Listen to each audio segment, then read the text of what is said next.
Ladies and gentlemen, the very word secrecy is repugnant in a free and open society, and we are, as a people, inherently and historically opposed to secret societies, to secret oaths, and to secret proceedings.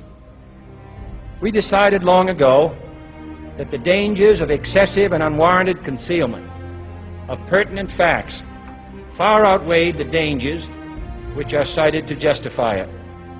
Even today, there is little value in opposing the threat of a closed society by imitating its arbitrary restrictions.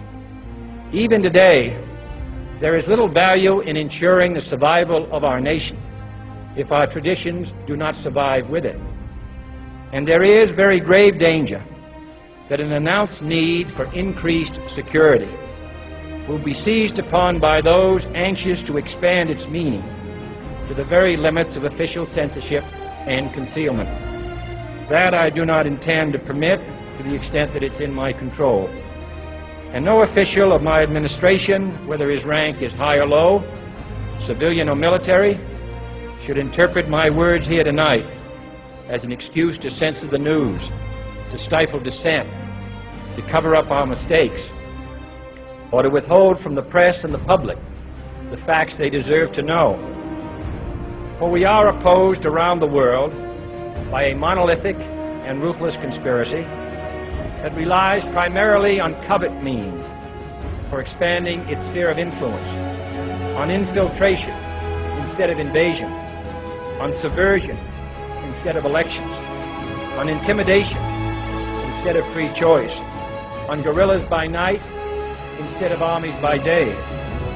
It is a system which has conscripted vast human and material resources into the building of a tightly knit, highly efficient machine that combines military, diplomatic, intelligence, economic, scientific, and political operations. Its preparations are concealed, not published.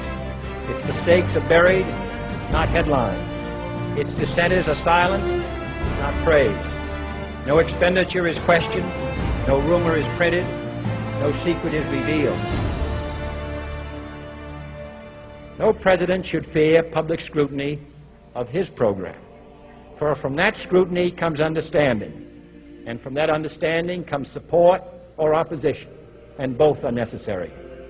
I am not asking your newspapers to support an administration, but I am asking your help in the tremendous task of informing and alerting the American people, for I have complete confidence in the response and dedication of our citizens whenever they are fully informed.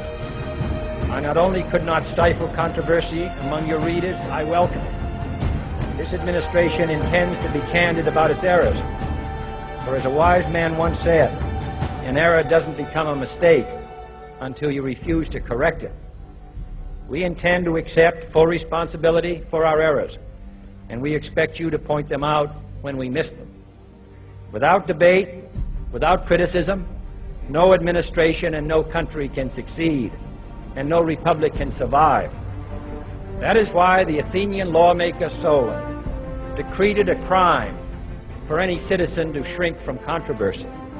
And that is why our press was protected by the First Amendment, the only business in America specifically protected by the Constitution, not primarily to amuse and entertain, not to emphasize the trivial and the sentimental, not to simply give the public what it wants, but to inform, to arouse, to reflect, to state our dangers and our opportunities, to indicate our crises and our choices, to lead, mold, educate, and sometimes even anger public opinion. So it is to the printing press, to the recorder of man's deeds, the keeper of his conscience, the courier of his news, that we look for strength and assistance, confident that with your help, man will be what he was born to be, free and independent.